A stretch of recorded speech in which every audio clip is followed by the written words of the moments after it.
चर्चा भजन सुनेला रउआ लोगन चैनल के सब्सक्राइब कर देम, वीडियो के लाइक कर देम और चली भजन सुनी। बहुत प्यारा सा भजन बा, बहुत मेहनत से वीडियो बनाइले, तो प्लीज रउआ लोगन सब्सक्राइब और लाइक करके ही जाए। चली भजन सुनी।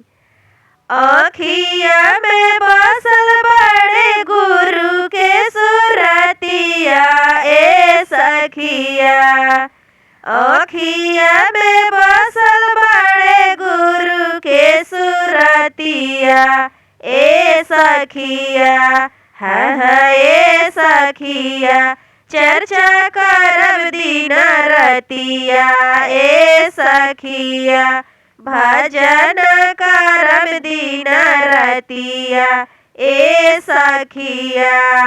आँखिया में बसल बड़े गुरु के सुरतिया ए सखिया, हाँ ए सखिया, चर्चा करब दिन रतिया ए सखिया, चर्चा करे जाली हम दूरे दूरे गाँव में, चर्चा करे जाली हम दूरे दूरे गाँव में, बड़ा बड़ा छाला पड़ जाला हमरा पाँव में, बड़ा बड़ा छाला पड़ जाला हमरा पाँव में, कोहियाले गुरु हमर सुनिए दुखावा ए सखिया, कोहियाले गुरु हमर सुनिए दुखावा ए सखिया,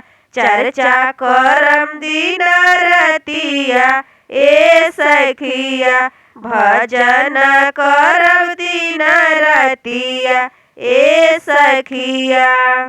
दिलवा में बसल बड़े गुरु सदेव हो, दिलवा में बसल बड़े गुरु सदेव हो, हरदम जुबाने में बड़न महादेव हो, हरदम जुबाने में बड़न महादेव, भजने में मिली जली सखी संगतिया ए सखिया, भजने में मिली जली सखी संगतिया ए सखिया, चर्चा करम दिन रतिया ए सखिया, चर्चा करम दिन रतिया ए सखिया।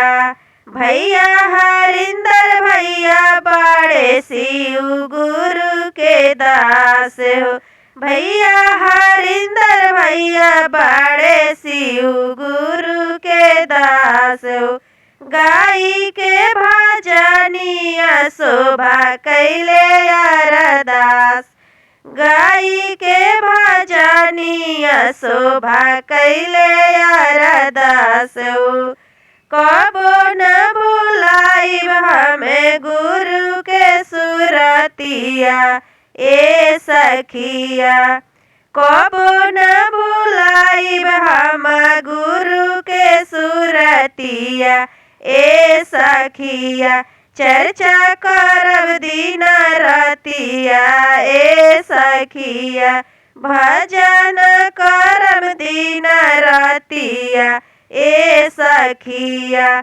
आँखिया में बसल बड़े गुरु के सुरतिया ए सखिया, आँखिया में बसल बड़े गुरु के सुरतिया ए सखिया।